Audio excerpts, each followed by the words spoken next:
கழகத்தின் தலைவர் வணக்கத்துக்கும் மரியாதைக்கும் உரிய இந்த பட்டிமன்றத்தினுடைய நடுவர் அவர்களே, மேடையிலே இருக்கின்ற பேச்சாளர் பெருமக்களே, என்றும் என் நெஞ்சத்தில் நான் ஏற்றி தொழுகின்ற பாத கமலங்களுக்கு சொந்தக்காரரான எங்கள் நடுவர் ஐயா அவர்களே, பேராசிரியர் ராமமூர்த்தி அவர்களே, இந்த அரங்கம் முழுவதும் பொங்கி ததும்பி பூரணமாய் நிறைத்துக் கொண்டிருக்கின்ற மதுரை வாழ் சொன்னர்களே,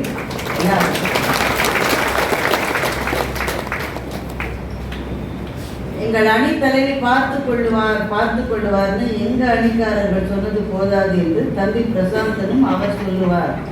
எல்லாரும் சேர்ந்து என்னை ஏற்றி ஒரு இடத்திலே உட்கார வைத்திருக்கின்ற ஒரு சங்கடமான நிலைமையில் உங்கள் முன் நான். பிரசாந்தனுடைய பேச்சை கேட்ட பிறகு அதற்கு மறுப்பு சொல்வதற்கு மனமே வராத அளவு அருமையான பேச்சு பிரசாந்தனுடைய. எனக்கு முன்னாடி இப்போ நடுவராக இருப்பவர் தான் பேசுவார். சில பேருக்கு ப்ரமோஷன் கிடைத்து விடுகிறது, என்ன செய்வது? காலையில உங்களுக்கு ப்ரமோஷன் கிடைச்சிருக்கிறத மறந்துட்டீங்களா? அந்த அவையில் நீங்க பேசவில்லையே நடுவர் அவர்கள். அடுத்த வருஷம் போட்டுருவோம். தம்பி பிரசாந்தன் கம்பராமாயணத்திலே ஒரு கதாபாத்திரமாக இருந்தான் என்று வைத்துக் கொள்ளுங்கள். பிரசாந்தன் கம்பராமாயணத்திலேயே ஒரு கதாபாத்திரமாக இருந்திருந்தால் கம்பராமாயணத்தில் சொல்வன்மை மிக்கவர்கள் ஆண்கள் தான் என்ற கட்சிக்கு நானே வந்திருப்பேன். ஆனால் இவர் கம்பராமாயணத்திலே ஒரு பாத்திரம் அல்ல, அந்த பாத்திரங்களை பற்றி பேசுகிற ஒரு பேச்சாளர். அதனால்தான் அவரை நான் இப்போது மறுத்து சொல்ல வேண்டியிருக்கிறது. என்ன சொன்னீர்கள் தம்பி? வீடனன் ராவணன் முன்னாலே நின்று இரணியனுடைய கதையை, பிரகல்லாதனுடைய கதையை சொல்லுவதற்கு எவ்வளவு துணிச்சல் வீடனனுக்கு இருக்க வேண்டும் என்று சொன்னீங்களா? சொல்லிவிட்டு அடுத்த பத்தியிலேயே என்ன சொல்லுகிறீர்கள்? சொல்வன்மை என்பது 5 குணாதிசயங்களினால் விளக்கப்படும். அவர் சொன்னார், நான் சொல்லல. நடுவர் அவர்கள் நீங்கள் குறித்து வைத்திருக்கிறீர்கள். கொண்டு வந்திருக்கிற பேப்பருக்கு மேலேயே போறாரு. உங்களுக்கு வர வாங்கி வரலையே. நாங்கள் பேசுவதெல்லாம் குறித்து கொண்ட பேப்பரை சொல்லி நீங்க என்ன வேணாலும் சொல்லலாம், நான் ஒத்துக்கிறேன். உங்க நேரம் 5 சொன்னார். பிழையில்லாத சொல் இருக்க வேண்டும், சுருக்கமாக பேச வேண்டும், சுருங்க சொன்னாலும் அது விளங்க இருக்க வேண்டும், இனிமையான மொழிகளால் பேச வேண்டும், விழுமிய பயனோடு பேச வேண்டும். இந்த அஞ்சுதான் நீங்க சொன்னீங்க. இப்ப தம்பி உங்களை பார்த்து நான் கேட்கிறேன், நீங்க சொன்ன அந்த 5 டெபினிஷன்ல 2வது விஷயமான சுருங்க சொல்லுவது என்பதை வீடனன் செய்தானா இல்லையா என்று உங்களை பார்த்து நான் கேட்கிறேன். 176 பாட்டு, 175 பாட்டுங்க. பொதுத்து இந்த அவையில நான் எவ்வளவு பேச முடியும்? மணி அடிக்க ராஜ்குமார் மாதிரி நான் பேசுவேன். அவர் பிராணின்னு அவரை சொல்றாரு.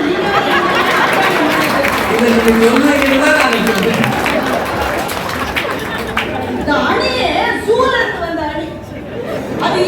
அது போல சதீஷ், அவர் சிவசதீஷ்க்கு பெண் பார்ப்பதற்காகவே ஒரு அணி இங்கே பட்டிமன்ற நோக்கம் நிறைவேறியது. கம்பராமாயணத்துல சொல்வன்மையை பற்றி பேசணும்னா கல்யாணம். இவர் நான் போனா நீலப்படவே பார்ப்பேன், அவர் போனா மஞ்சப்படை பார்ப்பேன். மார்க்கமா இருக்கு. நீங்க வேற அவங்க பக்கமே சேர்ந்து பேசுறீங்க. நான் தம்பி பிரசாந்தனை பார்த்து கேட்கிறேன், சொல்வன்மையினுடைய 2வது முக்கியமான குணாதிசயமாக நீங்கள் சொன்ன சுருங்க சொல்லுதல் என்பது விபீஷணனுக்கு இருந்ததா இல்லையா? சார், ஒரு அவை ஏற்கனவே கொதித்துக் கொண்டிருக்கிறது. ராவணன் ஆணவத்தினுடைய உச்சியிலே நிற்கின்றான். புத்தி சொல்ல போகிற நீ சுருங்க சொல்லி விளங்க வைக்க முடியுமா? அதை செய்ய முடியாததால் 175 பாடல்களை, 176 பாடல்களை சொல்லி ராவணனால் அவையிலிருந்து வீடனன் விரட்டி அடிக்கப்பட்டான் என்றால் உங்களுடைய வாக்குமூலப்படியே விபீஷணனுக்கு சொல்வன்மை இல்லை என்பதை நீங்கள் ஒத்துக்கொண்டிருக்கிறீர்களா? கொஞ்சம் கம்மியா சொல்லுது.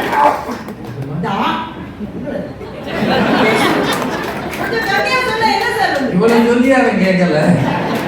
கம்மியா சொன்னா கேட்டுப்பா சார். சொற்களிலே சிக்கனம் இருக்கிற போதுதானே கேட்பவர்களுக்கு கேட்க வேண்டும். விபீஷணன் மாத்திரன் ஆண் கதாபாத்திரங்களே பேசி பேசி போன்றாங்க, இல்ல பேசாம போன்றாங்க.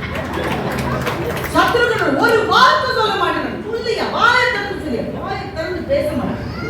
இந்த குறையை பெண்கள் சார்பில் நான் ராமாயண ஆண் கதாபாத்திரங்கள் மீது மாத்திரம் வைக்கிறேன், பொதுவாகவே வைக்கிறேன். பேசுதான் பிரச்சனை ஒன்றும் இருக்காங்க, பேசவே மாட்டாங்க. பேச ஆரம்பிச்சா முடிக்கவே மாட்டாங்க. சார் பரதன் மாமா வீட்டுல வரான், வந்தானா கோசலை எவ்வளவு வருத்தத்துல இருக்கா.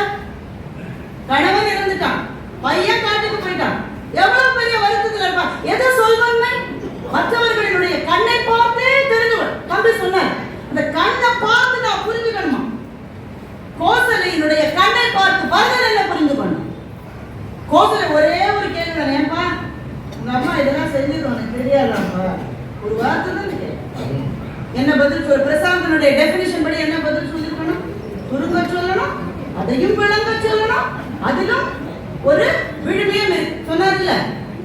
என்ன பதில் சொல்லிருக்கணும், அம்மா நீ வளர்த்த பிள்ளைமா, இந்த ஒரு பதில் போறது. இல்ல என்ன சொல்லிருக்கணும், அம்மா நான் இப்பதான் வரேன், எனக்கு என்ன நடக்குது தெரியாது. என்ன பதில் சொல்லாம் பாருங்க, அந்த பாவம் செஞ்சவன் போன நரகத்துக்கு நான் போவேன், இந்த பாவம் செஞ்சவன் நரகத்துக்கு நான் போவேன், குருவின் பத்தினியை நயந்தவன் செஞ்ச பாவத்துக்கு நான் போவேன். 60 பாவத்தை லிஸ்ட் பண்றோம். அந்த அம்மா ஏற்கனவே வேதனையில இருக்கு. இல்லாத பாவம் அப்பா தம்பி தெரியாம கேட்டு போய் கேட்க பேசுறேன் நான் கேட்கிறேன். வீரன் அவனுக்கு இருந்த அந்த ஆத்மாவினுடைய நேர்மை திறனினால் ராவணன் முன்னால நின்று இதையெல்லாம் சொன்னான் என்று தம்பி பிரசாந்த் சொல்லி நான் கேட்கிறேன். அந்த அவையில் வீரனுடைய ரோல் என்ன? ஒரு அமைச்சனாக இருக்கின்றான். ஒரு அமைச்சன் பேச வேண்டியது அவருடைய கடப்பாடு. பேச வேண்டியவன் மிக மிஞ்சி பேசியதாலே விரட்டப்பட்டான். ஆனால் இதே நான் திருப்பி போடுகிறேன், அந்த ராவணன் முன்னால சீதை நிற்கிறாள். பல நாள் சாப்பிடு நீர் இருந்தது, உறங்கவில்லை, தனக்கு உற்றார்கள் வருவார்களா மாட்டார்களா என்று தெரியாத அந்த தாபத்திலே இருக்கிற சீதை ராவணனை பார்த்து முக்கோடி வாழ்நாளில் அவன் இதுவரை கேட்டிராத கடும் சொற்களினால் ராவணனுடைய தவறை சுட்டி காட்டினாலே அது வீரமா? வீரன் சொன்ன சொல்லிலே இருந்தது வீரமா இருந்தது. வீரன் சொல்கிறாள், கடிக்கும் வல்லரவும் கேட்கும் மந்திரம். பாம்பு கூட நீ மந்திரம் சொல்லி சொல்லுகிற போது அதை கேட்டு நடக்கும். ஆனால் உன்னை சுற்றி இருக்கிற ஜால்ரா கோஷ்டி இருக்கு பாருங்க, கவிதா சொன்னபடி இது ஜொல்லு கோஷ்டி, சுத்தி இருப்பது ஜால்ரா கோஷ்டி. சுத்தி இருக்கிற ஜால்ரா கோஷ்டியில் இருக்கிறவங்க நீ செய்வது தவறு என்று சொல்ல துணிச்சலே இல்லாமல் இருக்கிறார்களே. ராவணா உனக்கு நன்மையை சொல்ல உன்னை சுற்றி யாரும் இல்லையா என்று அந்த ராவணனை பார்த்து சீதை துரும்பென மதித்து கேட்டாலே. சுருக்கமா 175 பாட்டு கேட்கல, ஒரே ஒரு பாட்டு இல்ல. அதுதானங்க சரம் கொக்கும் சொல். நீ ஒரு அம்பு எய்த வேண்டிய இடத்தில் 176 அம்பை எய்தால் அவன் பெரிய வில்லாளியா? ஒரே அம்பினால டார்கெட் சொல்றானே அவன் நல்ல வில்லாளியா என்று தமிழ் கவுண்டிங்ல அடிவாங்க. இனிமையாக பேச வேண்டும் என்பதை 4வது இலக்கணமாக தம்பி பிரசாந்த் வைத்ததை நீங்கள் மறந்திருக்க மாட்டீர்கள். இந்த ஆண்களிலே இனிமையாக எத்தனையோ பேர் பேசினதாக அவர்கள் சொல்லுகிறார் இருக்கலாம். ஆனா நீ இனிமையாக பேசினாய் என்று யாரையாவது பார்த்து கம்பன் சொன்னாங்க, யாரையாவது பார்த்து கம்பன் சொன்னாங்க. இனிமேதான் பேசியிருக்காங்கன்னு வச்சுக்கலாமே. ஆனா ஒரு பெண் பாத்திரம் பேசுகிற போதுதான் நீ இவள் இவ்வளவு இனிமையாக பேசினாள் என்று கம்பனே வந்து எங்களுக்காக, எங்கள் 3 பேருக்காக சாட்சியை சொன்னார். தாரை வருகின்ற போது இசையினும் இனிய சொல்லினாள் என்று கம்பன் தாரையை விட்டு சொல்லிவிட்டார். இலக்குவன் அப்படி வராங்க, அந்த எல்லாத்தையும் பொடி பண்ணுகிற கோபத்தோடு வர குரங்கள் என்ன பண்ணுது, கல்லை போடு. இவன் இவ்வளவு கோபத்தோடு வருகிறவன் மீது கல்லை போட்டால் அந்த கல்லால் அமைக்கப்பட்ட கல் மலையை தகர அவனை பார்த்து தாரை கேட்கிறார், தம்பி உன்னுடைய அடிப்பட்டதால் எங்களுடைய வீட்டு புனிதம் பெற்றது. நீ உங்க அண்ணனை விட்டு வரமாட்டியப்பா, அண்ணன் இல்லாம வந்திருக்கே தம்பி, என்ன விஷயம் என்று தாரை கேட்பதை கம்பன் சொன்னான். நீங்க சொன்ன 4வது இலக்கணம் இருக்கிறதே, அந்த 4வது இலக்கணத்துக்கு பொருத்தமாக இருந்தது ஆண் பாத்திரமா பெண் பாத்திரமா சொல்லுங்க நீங்கள். தம்பி பிரசாந்தன் சொல்ற, எங்க அணிக்குள்ள குழப்பம் இருக்கும். இவங்க அணிக்குள்ள குழப்பமே இல்லை, 3 பேர் ஒரே சட்டை, ஒரு குழப்பம் கிடையாது. இவர்கள் அணியிலே இவர்கள் வைத்த வாதத்திலேயே எவ்வளவு குழப்பம் இருந்தது கொஞ்சம் யோசிச்சு பார்த்தீங்களா நீங்க. ராஜ்குமார் முதல்ல பேசும்போது என்னென்ன சொல்லியிருக்காரு, பெண்கள் பேசிக்கொண்டே இருக்காங்க, வேண்டாத பேச்சு பேசியவர்கள் பெண்கள், பெண்ணின் பேச்சால் குழப்பம் வரும், ஆண்கள் குழப்பத்தை தீர்த்து வைத்தார் எல்லாம் சொல்லிட்டு கடைசியில் சொன்னார், போட்டோ ஷூட் செய்தவர்கள் பெண்கள், போட்டோ எடுத்து வந்தவர்கள் ஆண்கள்.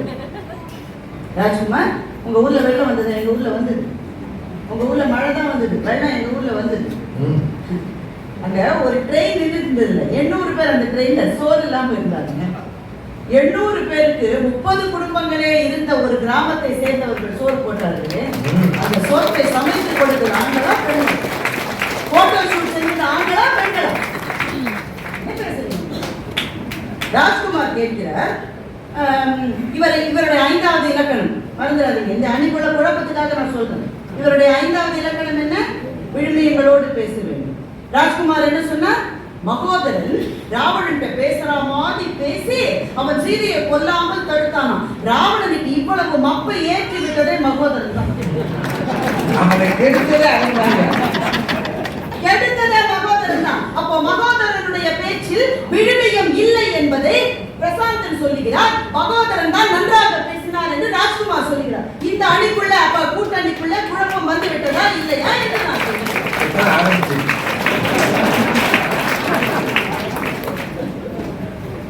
தம்பி சிவசதீஷ், நானும் வாழ்க்கையில வருத்தப்பட்டவர்கள், தன்னுடைய வருத்தங்களை மேடை போட்டு சொன்ன ஒருத்தர் இதுவரை நான் சந்தித்தது.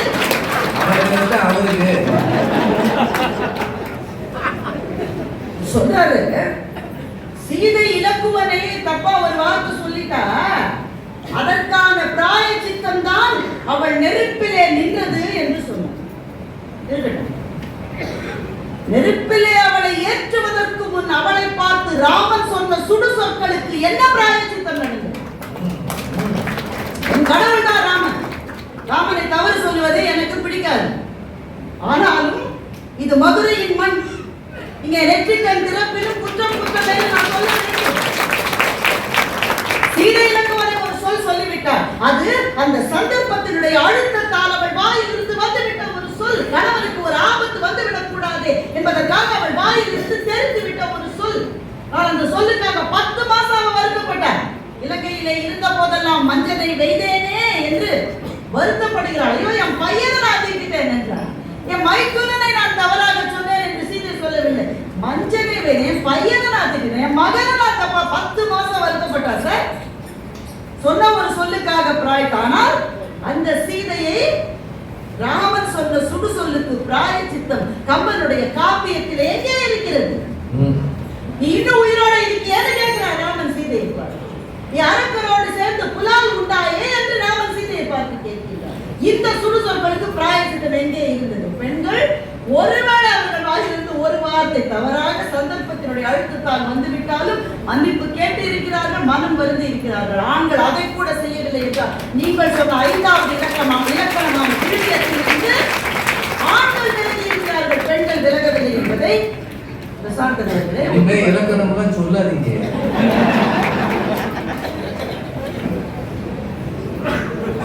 பிரசாந்தன் ஒரு முக்கியமான பாயிண்ட்.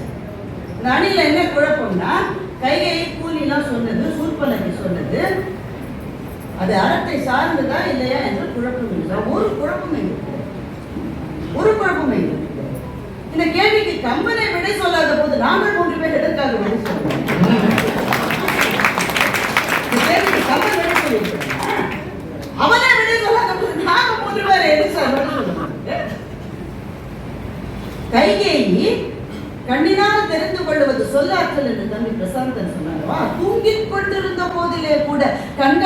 கருணை பொலியில் தூங்கியவள் கைகை. அவள் நீங்க சொன்ன இலக்கணத்தின்படி பேசும் போது அல்ல, பேசாது இருக்கிற போதும் அவள் கண்களில் இருந்து கருணை பொழிந்து கொண்டிருக்கிறது என்றால் அந்த கைகையை கெட்டவள் என்று சொன்னீங்க. நான் சொல்றேன் கைகை நல்லவள். அவள் சொன்ன ஒவ்வொரு சொல்லும் அர்த்தத்துக்காக சொல்லப்பட்ட சொல் என்று நான் சொன்னேன். பிரச்சனை இவர்தான் சொன்னாரு, குழப்பத்தை விளைவிப்பவர்கள் பெண்கள், அதை நீக்குபவர்கள் ஆண்கள். கல்யாணம் ஆகல, அதனால தெரியல. ஆன பிறகு தெரியும். குழப்பமே தம்பி யாரா வந்தது தெரியுமா? தயாரவன். தயாரவன் ஏற்படுத்திய குழப்பம் இது. கையை கல்யாணம் பண்ணிக்கும் போது அளந்து விட வேண்டியது. நான் இந்திரன், நான் சந்திரன் அளந்து விட்டு கைகேயிக்கு பிறக்கிற மகனுக்கு தான் பட்டம் கொடுப்பேன் என்கின்ற அந்த வாக்குறுதியை கொடுத்து விட்டு கைகேயை திருமணம் செய்து கொண்டு வந்தது தயாரவன் செய்த பிழை. அப்படி ஒன்று சொன்னதே சொல்லாத அது சொல்வது சொல் சொன்னா அதற்காக உயிர் வாழ வேண்டும், அதுதான் சொல்வது. அப்படி ஒன்று சொன்னதையே மறந்து போய் ராமனுக்கு எதுக்காக சார் நைட்டோட நைட்டா பட்டாபிஷேகம் எதுக்கு? திருமணத்துக்கு ராமனுக்கு திருமணத்தும் போது எத்தனை பேர் போனீங்க, எவ்வளவு எடுத்து போனீங்க, எவ்வளவு நாள் ஆக்கினீங்க? பட்டாபிஷேகம் மட்டும் நைட்டோட நைட்டா. ஏன்? அவனுடைய மனசுக்கு தெரியும் தான் செய்வது தவறு என்று. தன்னுடைய கணவன் சொல் பிறந்து விட்டான் என்கின்ற பாவம் அவனுக்கு வரக்கூடாது என்பதற்காக அதிலிருந்து அவனை காப்பாற்றிய தியாகி கைகேயி என்று நான் சொல்கிறேன்.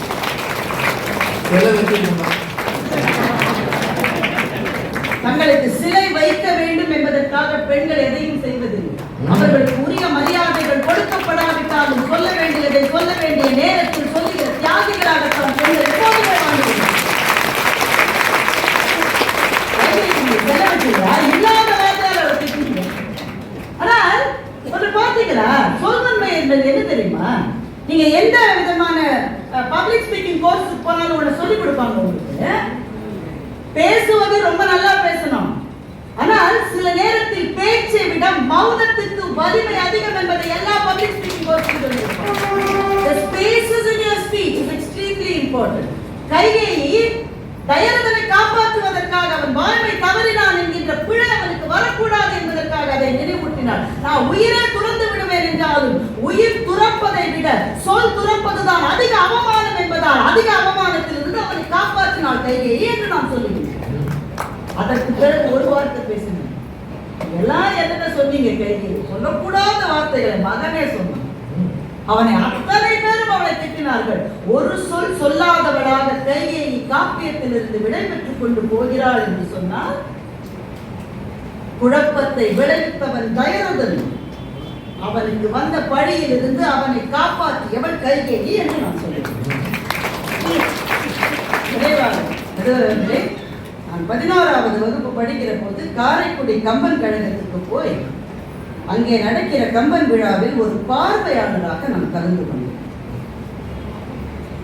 அங்கே பார்த்த அந்த சம்பவத்தை மாத்திரம் சொல்லிவிட்டு நான் நிறைவு செய்ய போகிறேன். முருப்பழ ரத்தினம் செட்டியார் என்கிற கம்பராமாயண மாமேதை அவர் ஒரு விவாத மேடையில பேசுறார். விவாத மேடையினுடைய டாபிக் இப்ப ரொம்ப அவுட் ஆஃப் கான்டெக்ஸ்ட், ஆனா அன்னைக்கு அது இருந்தது. கற்புடை பெண்டிராயில் பிறர் நெஞ்சு புகார் அப்படின்னு ஒரு இலக்கணம் நமக்கு இருக்கு.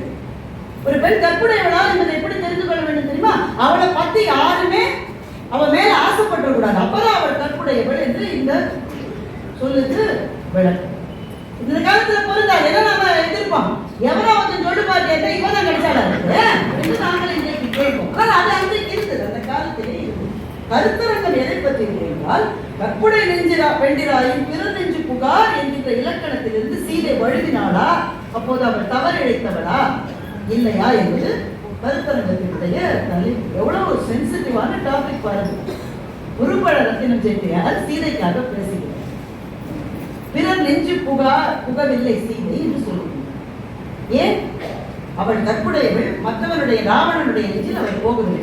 ராவணன் அவள்தான் நினைச்சுக்கு வெம்பைத்தான், அவன் நெஞ்சுக்குள்ள அவள் போகவில்லை என்று எப்படி சொல்லுகிறீர்கள் என்று நடுவர் கேட்கிறார். முருப்பழ ரத்தினம் செட்டியார் சொல்லுகிறார், சீதையை ராவணன் பார்த்து அவளுடைய உருவத்தால் கவரப்பட்டு அவள் பால் ஈர்க்கப்பட்டிருந்தால்தான் இந்த டெபினிஷன்ல சீதை வருவார். ஆனா ராவணன் நேசித்தது, காவுற்றது, அவனை அப்படி துரத்தியது அவன் பார்த்த சீதையில் அவன் கேட்ட சீதை மாத்திரம்தான் என்று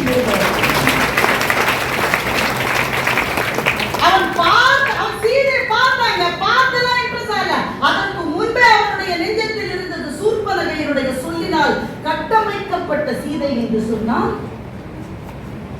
மைதீர் கஞ்சமே வதனம் என்றாலும் கண்கள் கடல்கள் என்று சூர்பனகை சொல்லுகிறார். அவருடைய முகம் தாமரை தான், தாமரை கடல்ல இருக்கும்.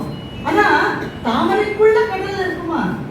முகம் தாமரை போல இருந்தது, ஆனால் கண்கள் கடல்கள் என்று சூர்பனகை சொன்னபோது விழுந்த ராவணன் அவனுடைய மரணத்துக்கு பிறகுதான் அவனை பிடித்த அந்த மாயை விலகியது என்று சொன்னால், தன்னுடைய சொற்களினால் ராவணனுடைய நெஞ்சத்துக்குள் ஒரு பெண்ணையே அவளால் கட்டி எழுப்ப முடிந்திருக்கிறது என்றார். பெருமக்களை நான் இப்படி சொல்லி கொண்டு சேர்க்கிறேன். நடுவர் தொடங்கும் போது சொன்னேன், ஒரு சொல் என்பது ஒரு சரத்தை போல இருக்க வேண்டும். ஒரு வில் எய்தப்பட்ட போது எய்துகிறவனுடைய நெஞ்சத்துக்குள் என்ன குறிக்கோள் இருக்கிறதோ, என்ன டார்கெட் இருக்கோ, அதை போய் கரெக்டா அடிச்சா அந்த வில்லாளி நல்ல வில்லாளி. நெஞ்சுக்குள் இருக்கிற டார்கெட்டை போய் எய்தாம ஓரத்துல பைபாஸ் ஆனாக்கா அது நல்ல வில்லாளி. நான் சொல்லல, நடுவர் சொல்ல. சூர்பனகை யாரு சொல்லுறது வேற விஷயமா இருக்கட்டும், அதை அடுத்த பட்டிமன்றம். இந்த பட்டிமன்றத்துல எல்லாம் பேசக்கூடாது, அதெல்லாம் பேசுறீங்க, அதெல்லாம் நீ பேசக்கூடாது. இந்த பட்டிமன்றத்துக்கு அவள் நினைத்தது அதெல்லாம் வேற பட்டிமன்றம். இந்த பட்டிமன்றம் என்ன சொல்? நீங்க 10 குறட்பாக்களை 10 குறளை சொல்வீர்கள், 17 அழகனுடைய உரையை சொல்வீர்கள். குறட்பாக்களிலிருந்து எனக்கு சொல்லுங்க, இந்த 10 எங்கேயாவது வள்ளுவர் அறத்துக்காக சொல்லப்படுகிற எல்லா சொல்லை சொல்லுகிறவர்களும் சொல்வன்மை உடையவர்கள் என்று 10 குறட்பாக்களில் ஒரு குறட்பாவை நீங்கள் சொல்லிவிடுங்கள். 17 அழகனுடைய விளக்கத்தை அவரை நான் வணங்கி அவரை போற்றுகிறேன், அது வேறு. 10 குறட்பாவில் ஒரு குறட்பாவை சொல்லுங்க. நல்ல விஷயத்துக்காக பேசுறவெல்லாம் நல்லா பேசுறவன் என்று எங்கேயாவது இருக்கிறோம்? இல்லை. பிரிதோச்சொல் இச்சொல்லை வெல்லும் தன்மை, வெல்லும் சொல் இன்மை அறிந்து, அவ்வளவு சொல்றாரு. இதை விட நல்ல சொல்ல அடுத்தவன் வைக்க முடியாதபடி பேசுகிறவன் சொல்வன்மை உடையவன். அந்த சொல்வன்மை உடையவன் நல்லவனா கெட்டவனா என்பது அடுத்த பட்டிமன்றம். ஆனால் நினைத்ததை நடத்துகிற சொற்கள் யாருடைய வாயிலிருந்து வந்தது என்று பார்த்தால் பெண்களுடைய வாயிலிருந்து தான் வந்தது. அறத்துக்காகவும் சில பெண்கள் பேசினார்கள் என்று பிரசாந்த் சொன்னார். அறத்துக்காகத்தான் அத்தனை பெண்களும் பேசினார்கள் தம்பி என்று உங்களுக்கு நான் விளக்க வேண்டியிருக்கிறேன். கோசலை அவள் காலிலே குகனை பற்றி அவ்வளவு சொன்னீர்களே, அந்த குகன் யார்? தன்னை நாய் என்று சொல்லிக் கொண்டிருந்த வேடுவர் குலத்தை சார்ந்தவன் அல்லவா? அந்த குகன் கோசலையை பார்த்து வருகின்றார். கோசலையை பார்த்த உடனே அழுகினார். இது இன்னொரு பிரச்சனை, ஆண்கள் பேச வேண்டிய இடத்துல அழ வேண்டும். அந்த இடத்துல பரதன் இருக்கிறான், சத்ருக்னன் இருக்கிறான், குகன் இருக்கிறான். 3 ஆண்கள் இருக்கிறார்கள், 3 பெண்கள் இருக்கின்றார்கள். கைகேயி இருக்கிறாள், கோசலை இருக்கிறாள், சுமந்திரை இருக்கிறாள். 3 ஆண்களும் அழுகிறார்கள், 3 பெண்களும் அழாமல் தைரியத்தோடு இருக்கிறார்கள். கம்பன் படைத்து காட்டுகிற காட்சி. குகனை பார்த்து விட்டு கோசலை என்ன சொன்னாள் தெரியுமா? அவன் யாருன்னு அப்பதான் தெரியும், தன்னை நாய் என்று சொல்லிக் கொள்கிறார். ஆனால் தன்னுடைய மகனுக்கு அவன் நண்பன் என்றவுடனே கோசலை சொல்லுகின்றார், நைவீர் அலீர் மைந்தி. பிள்ளைகளா அழகிங்க, 3 பேர் அழுதுட்டு, ஆண் பிள்ளை சிங்கங்கள் அல்லவா, 3 பேர் அழுதுட்டு. நைவீர் அலீர் மைந்தி. இந்த அண்ணன் வந்த பிறகு அவனோடு சேர்ந்து நீங்க 5 பேரும் இந்த நாட்டை ஒற்றுமையாக ஆட்சி செய்யுங்கள். முன்ன பின்ன தெரியாத வந்தவனுக்கு நாட்டில் 5இல் ஒரு பகுதியை கொடுக்கிற மனப்போசலைக்கு இருந்தது அல்லவா? அந்த மனப்போசலைக்கு இருந்ததனால்தான் தம்பிக்கு தன்னுடைய நாட்டை விட்டு தருகிற மனம் ராமனுக்கு வந்தது. அறத்துக்காக ஒலித்த குரல் பெண்ணின் குரல். நினைத்ததை நினைத்தவாறு எய்துவதற்கு பயன்பட்டது பெண்ணின் குரல். குழப்பங்களை விளைவித்தவர்கள் ஆண்களாக இருக்க அந்த குழப்பங்களுக்கு மாற்று கண்டுபிடித்தது பெண்ணின் குரல். ஆண்கள் அஞ்சி நடுங்கி தடுமாறிய போது தைரியமாக ஒலித்த ஒரு சீதையின் குரலை வைத்து நான் சொல்லுகின்றேன், அதுதான் சொல்வது என்று.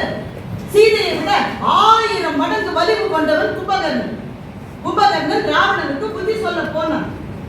சித்தர் செயல் செய்தேன் என்று ஆரம்பிக்கின்றான். நீ சீதையை விடு என்று சொல்ல வருகின்ற போது ராவணனுடைய முகம் மாறுவதை பார்த்து இனிமே விட்டுட்டா நமக்கு மரியாதை இருக்காது, விட வேண்டாம் என்று தான் வெச்ச அடியிலிருந்து பின்னடி வைக்கிறானா இல்லையா கும்பகர்ணன் என்பதை ஒருவேளை நடுவர் வாய்ப்பு கொடுத்தால் தன் பிரசாந்தம் சொல்லு.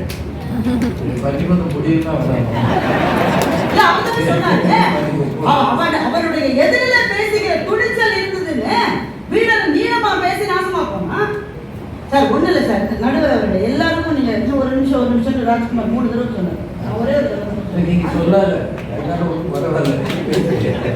சார் எது சொல்? விளைவுகளை யோசித்து சொல்லப்படுகிற சொல் தான் சரியான சொல். எல்லாமே முடிஞ்சிருச்சு, சண்டையே முடிஞ்சிருச்சு. சீதை எப்படி இருக்கா? 10 மாசம் பஞ்சத்தில் அடிபட்டு கிடக்கு, நிக்க சக்தி கிடையாது. அதே சாரி சார், 10 மாசமா மாத்தல சார். எப்படி இருப்பா? அந்த கூந்தல் பேணப்படவில்லை, அவள் சோறு இல்லை, அவளுக்கு தண்ணீர் எப்படி இருந்திருப்பா? வீடனம் சும்மா தானே. தேவியை சீரோடும் தகவலையா கேட்குது. சீதைக்கு மேக்கப் போட்டு ராமன் கூட்டிட்டு போன்னு சொன்னது யாரு? வீடனம். நீ யாரு சார் சொல்லுங்க? கணவன் மனைவி. அவள் இருந்த நிலையிலேயே அவளை பார்த்திருந்தால் ராமனும் கண்ணீர் விட்டிருப்பார், அவளும் கண்ணீர் விட்டிருப்பாள். அக்னி பிரவேசம் எடுத்திருக்காது. நீ உள்ள புகுந்து தேவியை சீரோடும் தருகன்னு உடனே இந்த கோபுரங்கள் சுகாசினிக்கு பார்லர்ல எல்லாம் அலங்காரம் பண்ணி கொண்டு வந்தாங்க. அவன் வேண்டாங்க. சீதை சொல்லுகிறாள், எனக்கு வேணாம், இப்படியே போய் என் கணவனை பார்க்கிறேன்னு. இல்ல தேவியை சீரோடும் தான் இல்லாத மேக்கப் பண்ண. அதனாலதான் ராமன் கடுப்பாயி அவளை தீயில இறங்க சொன்னான்.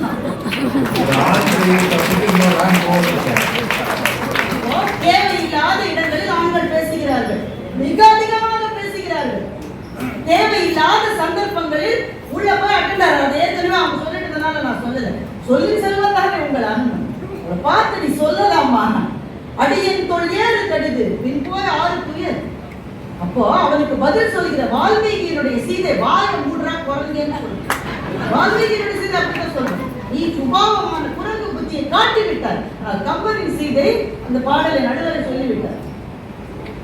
உரியது அன்று என ஓர்கின்றது உண்டு என் பெரிய பேதமை சிம்மதி பெண்ண. நீ சொல்றது அவளை சரியில்லைன்னு நான் நினைக்கிறேன்ப்பா. சரி வராது இல்ல தம்பி, வேணாண்டா ராஜா. வெட்டனவை மெத்தனவை வெல்லாவும் வேடத்தில் பட்டுருவும் போல் பஞ்சில் பாயா.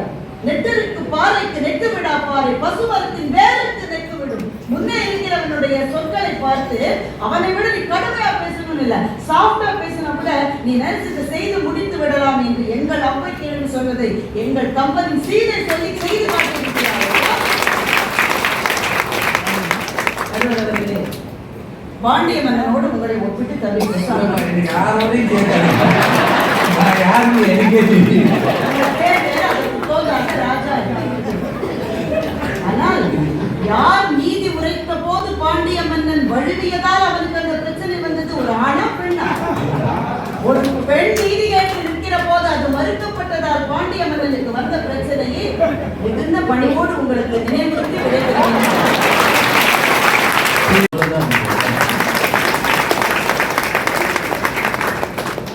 அறம் இருக்கணும், நேர்மை இருக்கணும். அப்பேற்பட்ட ராவணன் சீதையை தூக்கிட்டு போகும்போது ஒரு சாதாரண பறவை ஜடாயு எதிர்பட்டு சொல்ற, பேதாய் பிழை செய்தனை பேருலகின் மாதா அணையாளை மனக்கோடு நீ யாராக நினைத்தாய் எண்ணம் இல்லாய்னு திட்டார். சாதாரணமா ஒரு ஜடாயு, நீ எப்படிடா நினைச்ச? அவ இந்த உலகத்தின் மாதா, அவளை போய் கவர்ந்து கொண்டு போகிறேன்னு சொல்லி தடுத்து போர் புரிகிறான்.